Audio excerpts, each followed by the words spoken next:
श्री स्वामी समर्थ मैत्रिणींनो, येणाऱ्या 2026मध्ये येणारे मकर संक्रांतीच्या हार्दिक शुभेच्छा. तिळगुळ घ्या, गोड गोड बोला.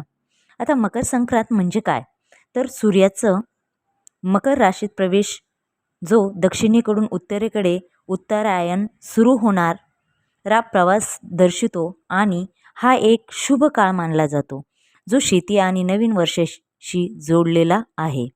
जिथे लोक तिळगुळ वाटून, पतंग उडून, धार्मिक विधी करून समृद्धी आणि सकारात्मकतेचे स्वागत करतात. त्याचबरोबर या दिवशी संक्रांत देवीने सक्रासूर राक्षसाचा वध केला आहे, ही देखील कथा आहे. आता या वर्षी संक्रांत कशावर आली आहे, त्याचबरोबर कोणत्या रंगावर आलेली आहे, आपल्याला कोणता रंग वर्ज करायचा आहे व कोणता रंग घालायचा आहे, त्याचबरोबर आपल्याला कोणकोणते कामे करायची आहेत व कोणते कामे वर्ज करायची आहेत, संक्रांतीचे वाहन, वय, शास्त्र, वस्त्र, नाव आणि या काळात आपण दान काय करायचे आहेत व संक्रांतीच्या काळात कोणते कोणते गोष्टी केल्या जातात, याची सर्व माहिती मी तुम्हाला या व्हिडिओमध्ये सांगणार आहे. व्हिडिओला नवीन असाल तर लगेच सबस्क्राईब करा.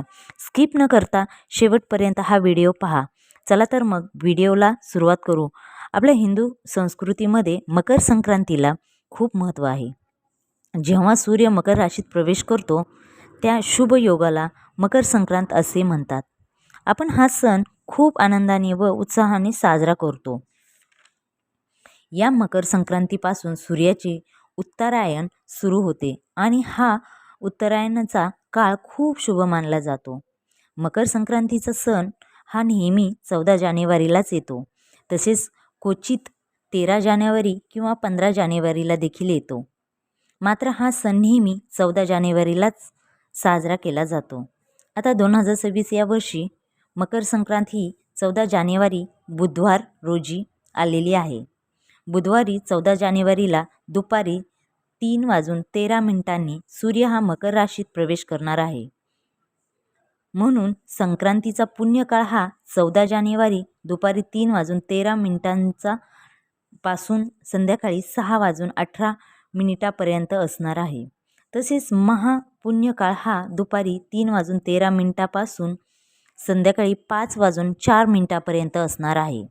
असा 1 तास हा महापुण्य काळ असणार आहे. आता पाहूया 2026ची संक्रांत कशावर आलेली आहे व संक्रांतीने कोणत्या वस्तू परिधान केलेल्या आहे.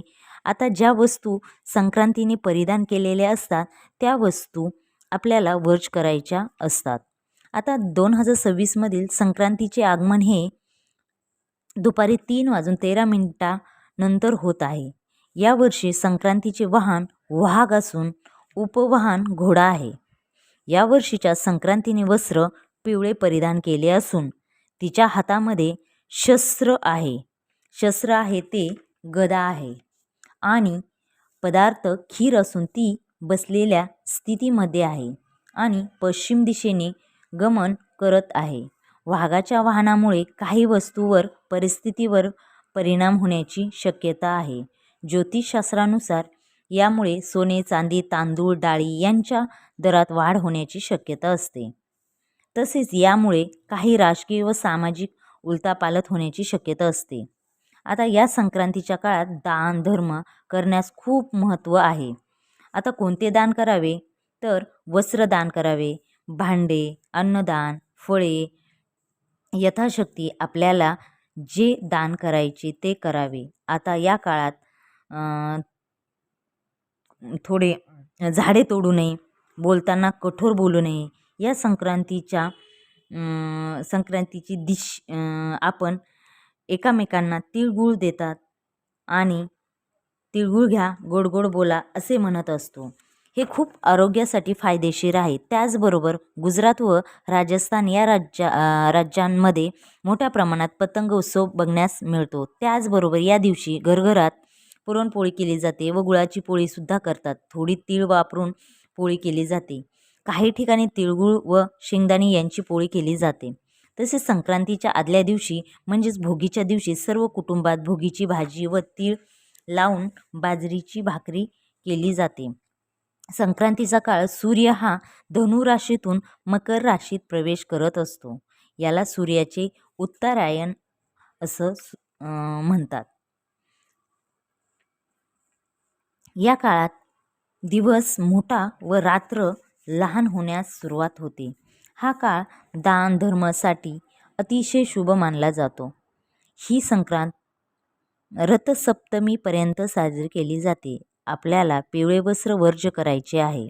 आपण पिवळ्या रंगाचे वस्त्र घालायचे नाही. ते सोडून दुसऱ्या रंगाचे वस्त्र परिधान करावे.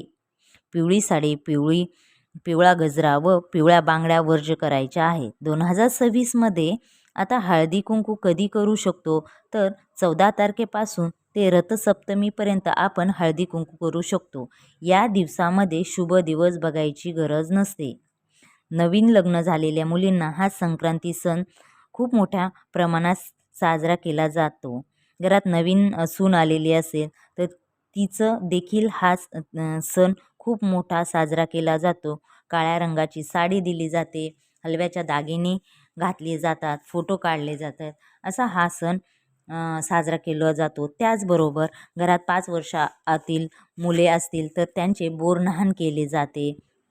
संक्रांतीच्या आदल्या दिवशी भोगी बाजरीची भाकरी व मिक्स भाजी करतो. त्याला आपण लेकुरवाळी भाजी देखील म्हणतो. आणि मकर संक्रांतीच्या दिवशी 5 सुगडे घेतात व त्यात ववसा भरून त्याची पूजा केली जाते. आता मकर संक्रांतीला देवीनी सक्रासूर नावाच्या राक्षसाचा वध केला म्हणून आपण हा दिवस मकर संक्रांत म्हणून ओळखलं जातो. दुसऱ्या दिवशी देवीनी किंक्रासूर राजाचा वध केला होता म्हणून हा दिवस आपण किंक्रांत म्हणून किंवा करी दिन म्हणून ओळखलं जातो. किंक्रांती दिवशी कोणतेही शुभ काम करू नये. किंक्रांत असेल तर त्या दिवशी आपण चुकूनही कोणतेही शुभ काळ असतो तर तेव्हा कोणतेही शुभ काम करायचे नाही. तर यावेळेस जी आपली संक्रांत आलेली आहे ती पिवळ्या रंगाच्या रंगावर आली आहे. त्यासाठी आपण पिवळ्या रंगाचे वस्त्र परिधान नाही करायचे. बाकी हिरवा, काळा असे तुम्ही वस्त्र परिधान करू शकतात. अशा प्रकारे मी तुम्हाला मकर संक्रांतीबद्दल जी माहिती दिलेली आहे ती तुम्हाला जर आवडली असेल तर नक्की माझ्या चॅनलला सबस्क्राईब करा, लाईक करा, शेअर करा. श्री स्वामी समर्थ मैत्रिणी.